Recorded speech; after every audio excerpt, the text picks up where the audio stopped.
안녕하십니까. 굿모닝 시은소장의 시은소장입니다. 여러분 상당히 오랜만이죠. 방송을 저희가 조금 미진했습니다. 네, 거짐 한 달 동안 방송을 하지 못했네요. 조금은 이제 몸도 풀렸겠다. 그리고 개인적인 일도 지금 수습구면 좀 개인적인 일이 있었거든요. 네, 그것들을 좀 정리하다 보니 이제 마이크를 들 때가 됐구나 그 생각을 했습니다. 네, 이 방송도 거짐 1년을 1년이 넘었을 거예요. 1년이 넘는 기간 동안 약 110회 정도의 굿모닝 신소장 코너를 제가 맡아서 하고 있습니다. 네, 실질적으로는 현재는 부동산 엑스파일 카테고리에 굿모닝 신소장이 계속 올라오고 있는데 저희 쪽에서는 조금 다양한 컨텐츠를 보여주기 위해서 준비를 하고 있습니다.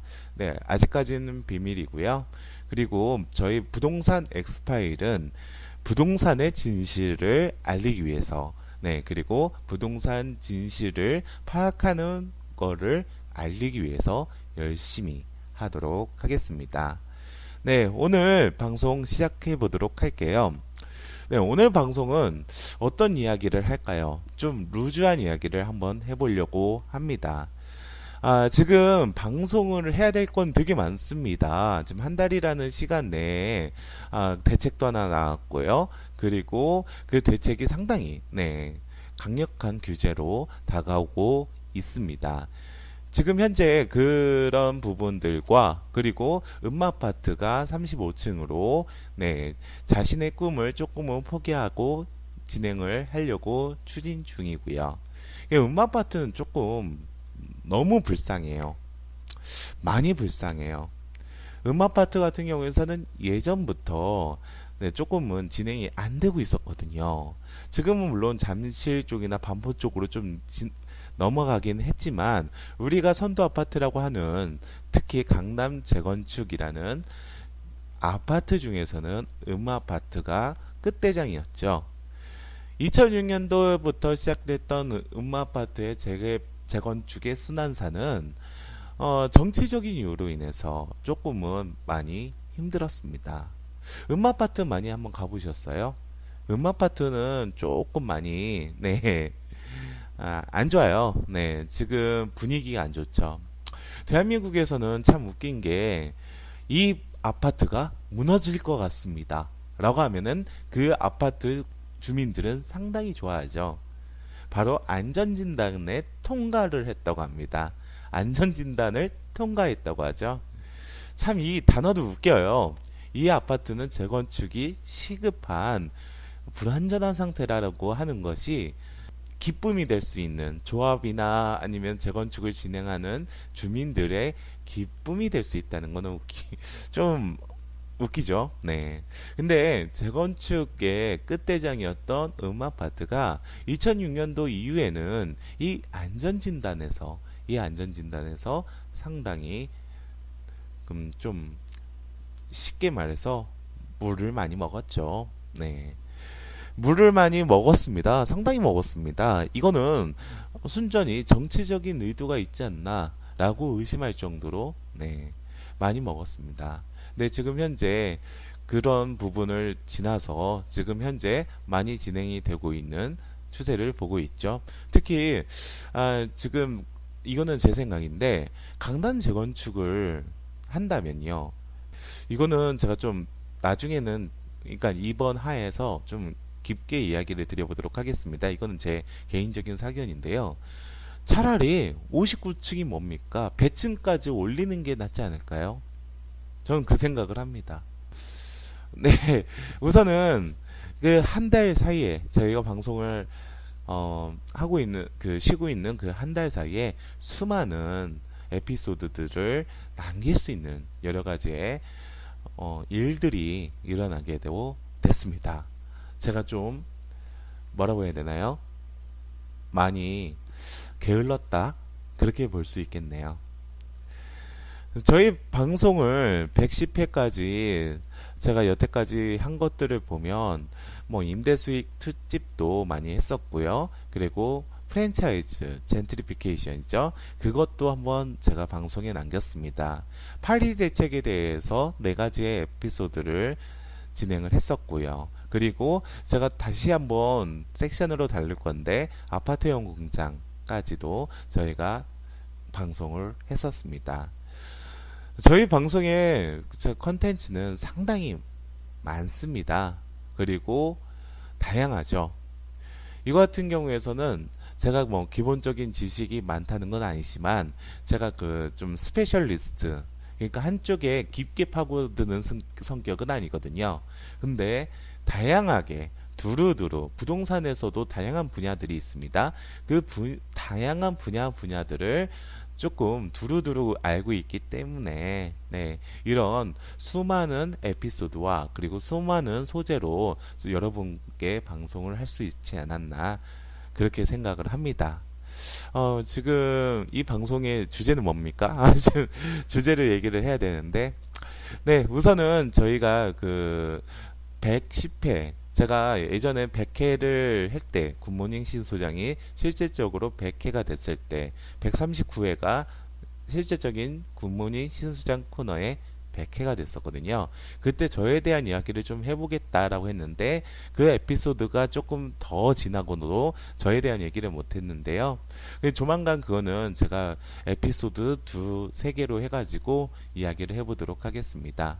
네, 오늘 이야기할 것은 계약 사기. 네, 계약 사기에 대해서 이야기를 드려보도록 하겠습니다.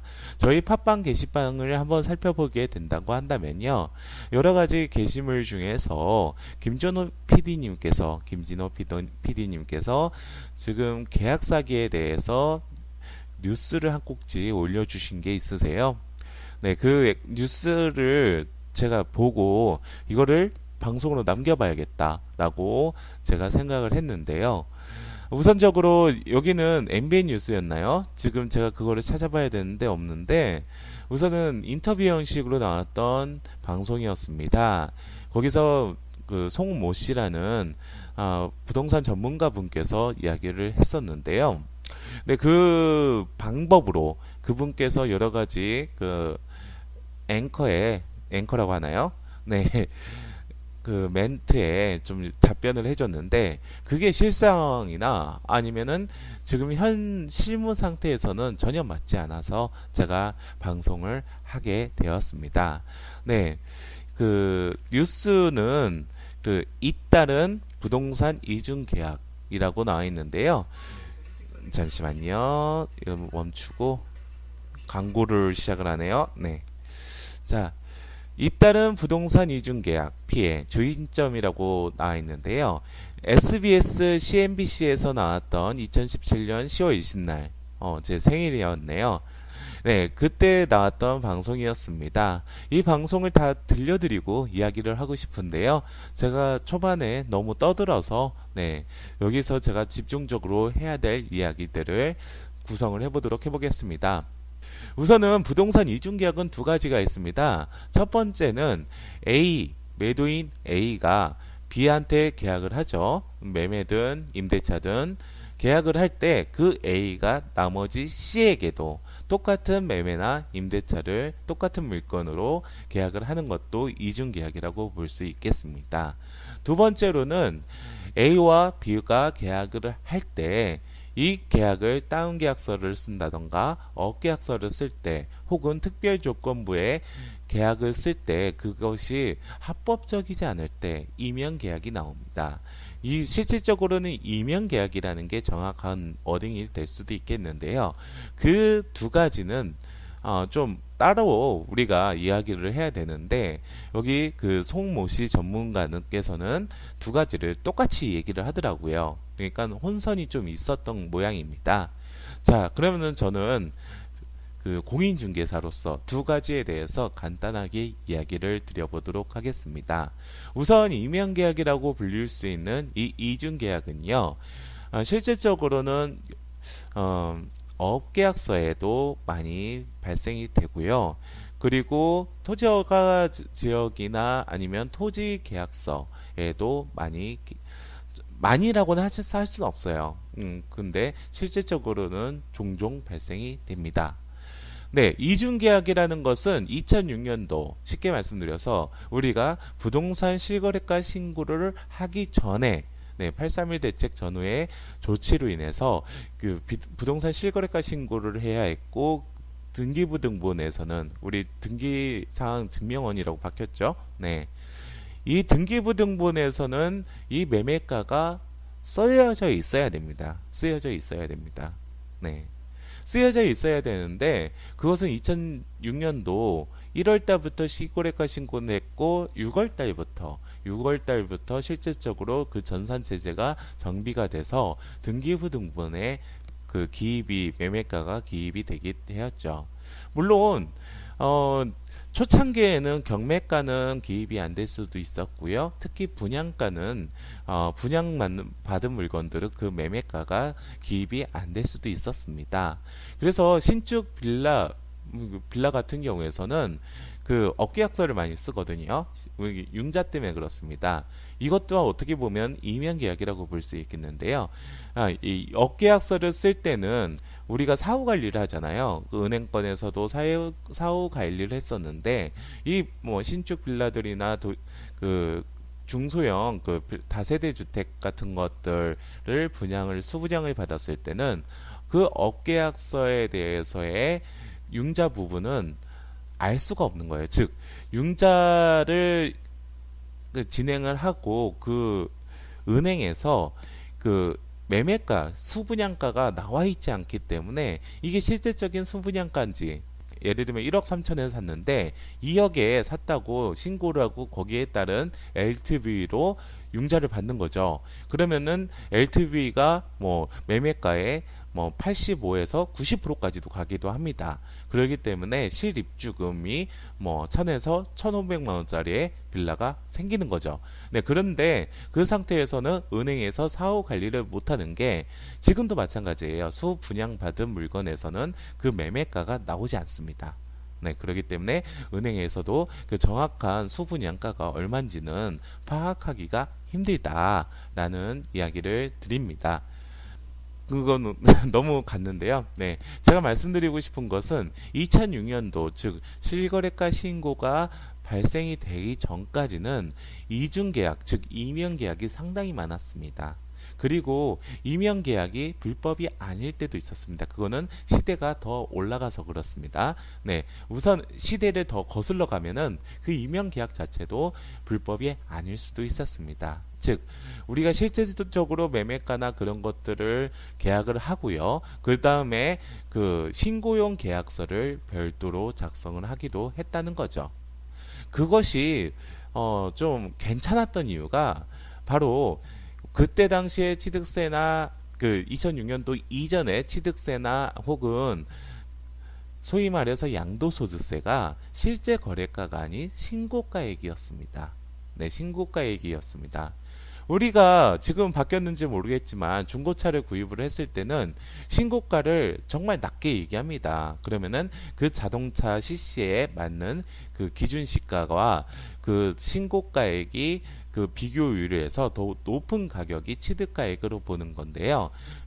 예전의 부동산도 마찬가지였습니다. 물론 취득세 부분이나 양도소득세 부분에서는 실제 거래가를 신고를 해야 될 사항은 있었습니다. 뭐 그 상속을 받았다던가 뭐 그리고 여타의 사유에서는 실제 거래가를 해야 될 이유가 있었는데 네, 그 이유를 제외하고는 실질적으로는 네, 신고가액이었습니다. 그리고 그 건물이나 토지, 부동산에 정해놓은 개별 그 주택 가격이나 뭐 공시지가나 기준시가, 네, 그런 것들에서 비교 우위를 해서 신고가가 그리고 거기 그 지자체나 아니면 국가에서 정해나온 기준시가를 비교해서 높은 금액 그 중에서 높은 금액을 취득가액이나 양도가액으로 보게 되었죠.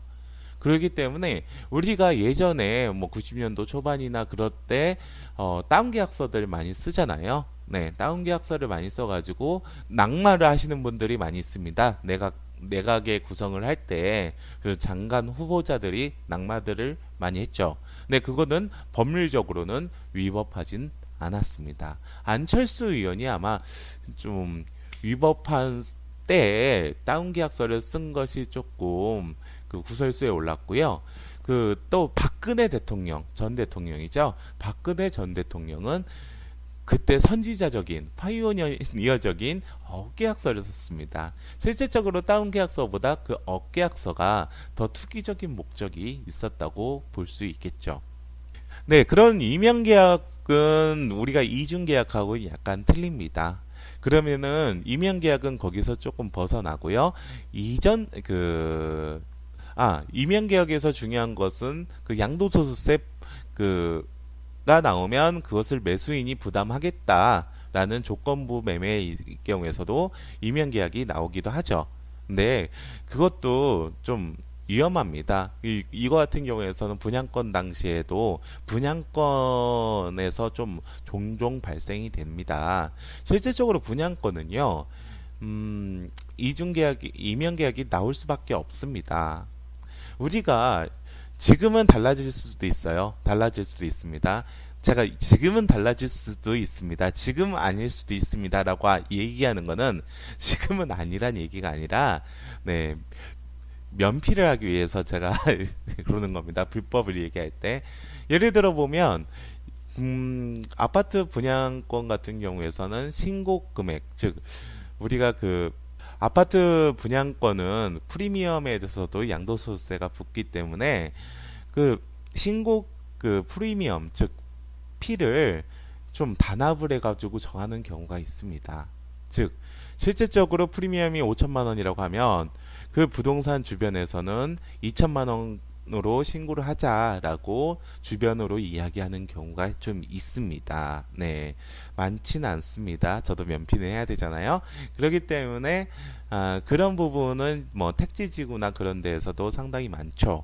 근데 분양권이 문제가 되는 경우는 필수적으로 다운 계약서, 우리가 그 양도소득세를 더 내준다던가 아니면 피에 대해서 네, 실질적으로 우리가 다운 계약서를 쓰는 거잖아요. 이 프리미엄이 만약에 5천만 원에 대한 프리미엄을 주면서 신고는 2천만 원 정도 했다라고 하면은 나머지 3천만 원에 대해서는 뭐 007 가방에다가 와서 개수기로 뭐 이렇게 다 샌다던가 네, 그런 형식으로 해가지고 그 통장 거래가 아닌 서로 주고받는 네, 현금으로 주고받는 경우가 있습니다. 네, 그런 경우가 있죠. 물론 그거는 탈법적이고 탈세라고 볼 수 있겠죠. 그냥 이 에피소드를 두 번으로 갈게요. 제가 20분 이내로 가기로 하니까 우선은 이 임용 계약에 대해서 에피소드 하나를 잡고, 네, 좀 제가 퇴근하기 전에 지금 아직까지 사무실이고, 제가 지금 새벽 2시거든요. 네, 근데 제가 이중 계약에 대해서 지금 실질적으로 A가 B한테 계약서를 쓰고, 또 그 똑같은 걸로 A가 C한테 계약서를 쓰는 그 이중 계약에 대해서, 그리고 사기 계약에 대해서 제가 좀 자세하게 입으로 이야기를 드려보도록 하겠습니다. 부동산 엑스파일 굿모닝 신소장의 신소장이었습니다. 감사합니다.